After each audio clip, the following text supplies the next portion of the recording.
Assalamualaikum warahmatullahi wabarakatuh. Perkenalkan, nama saya Adela Fadilah dengan NIM 102240037 dari kelas C124 Prodi S1 Akuntansi. Di sini saya akan memaparkan materi mengenai ekuitas, yaitu nilai nominal saham. Video ini dibuat untuk melengkapi tugas EAS evaluasi akhir semester pada mata kuliah Akuntansi Keuangan Menengah. Langsung saja ke materinya.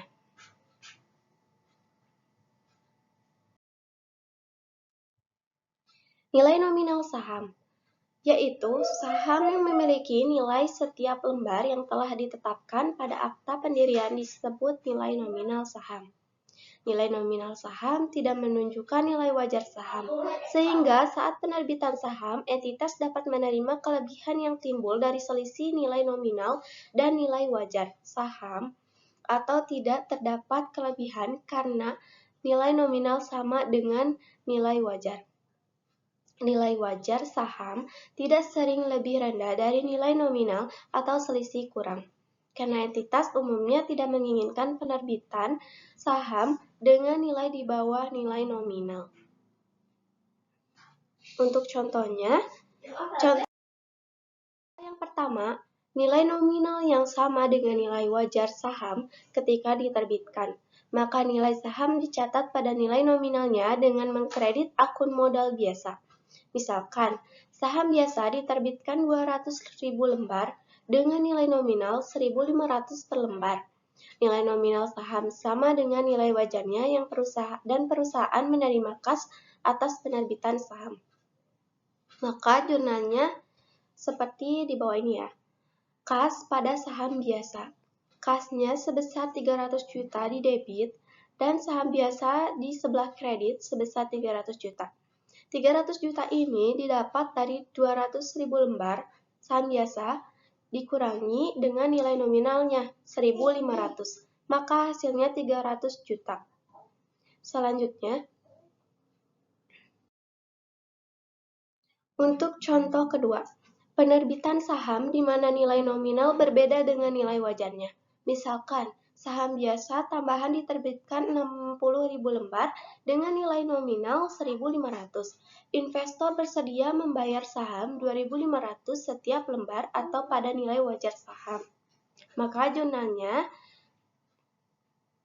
kas di sebelah debit sebesar 150 juta, lalu saham biasa di sebelah kredit sebesar 90 juta dan agio saham di kredit sebesar 60 juta. Kas sebesar 150 juta ini didapat dari 60.000 dikali 2.500. Lalu saham biasa sebesar 90 juta didapat dari 60.000 lembar dikalikan 1.500. Maka hasilnya 90 juta. Lalu agio saham. Agio saham ini muncul karena adanya selisih antara harga jual dengan nilai nominalnya. Jadi, agio saham ini selisih dari kas dengan saham biasa 150 juta dikurangi 90 juta, maka selisihnya 60 juta. Seperti itu. Contoh selanjutnya, untuk contoh ketiga. Perlakuan akuntansi untuk agio saham, yakni jika saham biasa diterbitkan kurang dari nominalnya, maka akun agio saham didebit apabila agio saham memiliki saldo kredit sebelumnya. Misalkan, perusahaan menerbitkan saham tambahan 30.000 lembar yang memiliki nilai nominal 1.500 per lembar. Saham biasa diterbitkan pada nilai 1.250 per lembar. Maka jurnal yang dibutuhkan yaitu seperti di bawah ini. Kas sebesar 37.500.000, agio saham sebesar 7.500.000 di debit, dan saham biasa di kredit sebesar 45 juta. Nah, kas ini sebesar 37.500 didapat dari 30.000 dikalikan 1.250 per lembar ya. Lalu, saham biasa 45 juta itu didapat dari 30.000 dikalikan dengan 1.500. Maka hasilnya 45 juta. Nah, agio saham ini sebesar 7.500.000, yaitu selisih dari 37.500 dikurangi 45 juta. maka selisihnya disimpan di agio saham. Selanjutnya untuk contoh keempat. Perusahaan mencatat agio saham pada sisi debit untuk penerbitan saham di bawah nilai nominalnya. Saldo agio saham menjadi 52.500.000. Kenapa? Itu 52.500.000 ini didapat dari 60 juta dikurangi 7.500.000.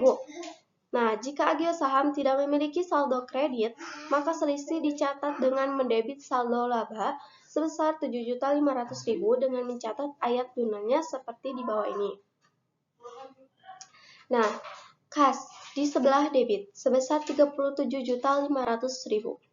Lalu saldo laba sebesar 7.500.000 dan saldo biasa di kredit sebesar 45 juta.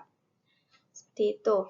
Jadi, jika agio saham tidak memiliki saldo kredit ya pada sebelumnya, maka selisih dicatat dengan mendebit saldo laba. Jadi bukan masuk ke agio saham, masuknya ke saldo laba. Seperti itu. Mungkin itu saja pemaparan materi mengenai ekuitas nilai nominal saham yang bisa saya sampaikan. Terima kasih atas telah menonton video ini, telah menyimak video ini. Semoga videonya bermanfaat. Mohon maaf atas segala kekurangan dan kesalahan dari penyampaian saya. Wassalamualaikum warahmatullahi wabarakatuh.